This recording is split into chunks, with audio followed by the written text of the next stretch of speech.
It will add billions to the economy. How will it add billions to the economy? Global economy.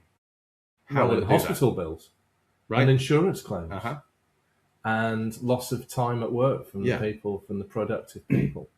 So it's called the value of a prevented fatality. And that is part and parcel of what is called the government's Green Book. And a Green Book is something that UK government and lots of governments have similar documents, which is hundreds of pages of basically algebra, working out how money is invested in infrastructure, long-lasting infrastructure. And you'll know there are badly designed road junctions all over the place. There are badly designed road crossings and roundabouts in towns that you go to on a regular basis.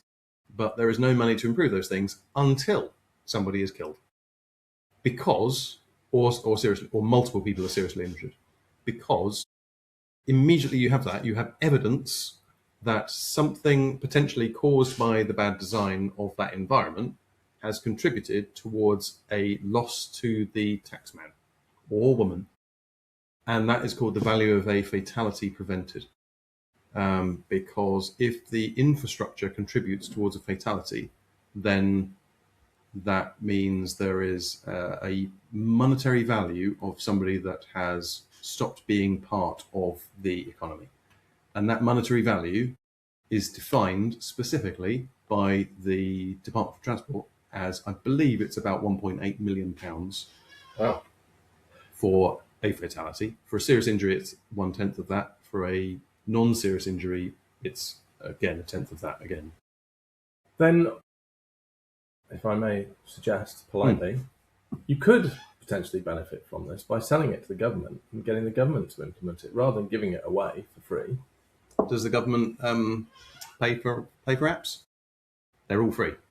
All government apps are free. There is a model in there. There is a business model in there. Yeah, well, there clearly is. You just stick adverts in if you wanted to make money out of it. But if you're doing the more beneficial thing, then you keep it free. And well, you can also say that optional adding your own crossings. Okay, so it's let's say 3 crossings you add for free. If you want to add your own 100 crossings, well, that's a £5. Yeah. But that's a lifetime cost. But if 1 million people download it and 1% of them pay a £5, that's plenty of money. You know who won't like it? Who won't like it? Apple and Samsung. Why won't they like it? Well, because every time someone makes having a phone safer. Exactly. So every time someone gets knocked down but doesn't die, their phone's gone flying, they need a new handset. Well, that's good for those businesses. They buy a new handset.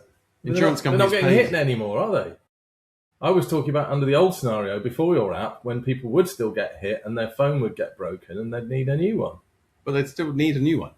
They won't if they don't get hit. I don't think 10,000 phones is going to a year or 100,000 phones a year is going to make a huge difference. Is that how many lives you're saving? 100,000 a year? Potentially, yeah. You should be sainted. I mean, I'm going to apply to have you canonised. I wouldn't like to put in a canon.